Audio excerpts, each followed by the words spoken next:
লের খবরে নজর রাখতে হবে। পৃথক রাজ্যের দাবি, রাজ্যের দাবিতে, রাজ্যের মর্যাদার দাবিতে রীতিমতো আগুন জ্বলছে লেতে। কয়েকদিন ধরেই ছাত্র বিক্ষোভ চলছে, আজ তা চরমে পৌঁছয়।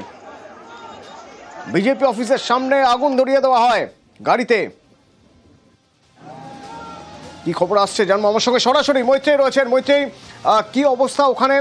অক্টোবরের প্রথমেই তো বৈঠক হওয়ার কথা ছিল এ নিয়ে, কিন্তু ততদিন পর্যন্ত অপেক্ষা করা গেল না কেন? আজ এই বিক্ষোভে এরকম চরম পর্যায়ে গেল কিভাবে?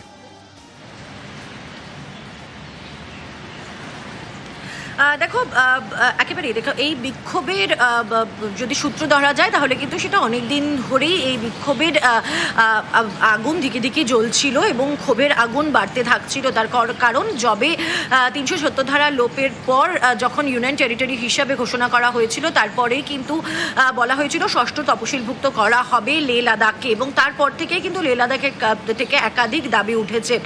সেখানকার যুবশ্রেণী তাদের তরফ থেকে বারবার অভিযোগ উঠেছে যে তাদের কর্মসংস্থান থেকে শুরু করে একাধিক ক্ষেত্রে তারা বঞ্চিত হচ্ছে এবং তাদেরকে তাদের রাজ্যের যে অধিকার, সেই অধিকার ফিরিয়ে দেওয়া হোক। এবং সেই দাবি তুলেই তারা সরব হয়েছিলেন। সোনাম ওয়াংচুক, যিনি এনভায়রনমেন্টালিস্ট, তিনি আজকে তার 15 দিনের অনশন, এবং সেই অনশনেই যোগ দিতে এসেছিলেন স্টুডেন্টরা, এবং সেখান থেকেই স্লোগান দিতে দিতে তারা বেরিয়ে আসেন এবং তারপরেই পরিস্থিতি কিন্তু একেবারে হাতের বাইরে চলে যায়। ভাঙচুর চালানো হয় একাধিক দপ্তরে, পুলিশের ভ্যানে আগুন ধরিয়ে দেওয়া হয়, পুলিশকে লক্ষ্য করে স্টোন পেল্টিং করা হয় এবং একাধিক পড়ুয়া এই ঘটনায় আহত হয়েছে বলে এখনো পর্যন্ত জানা যাচ্ছে।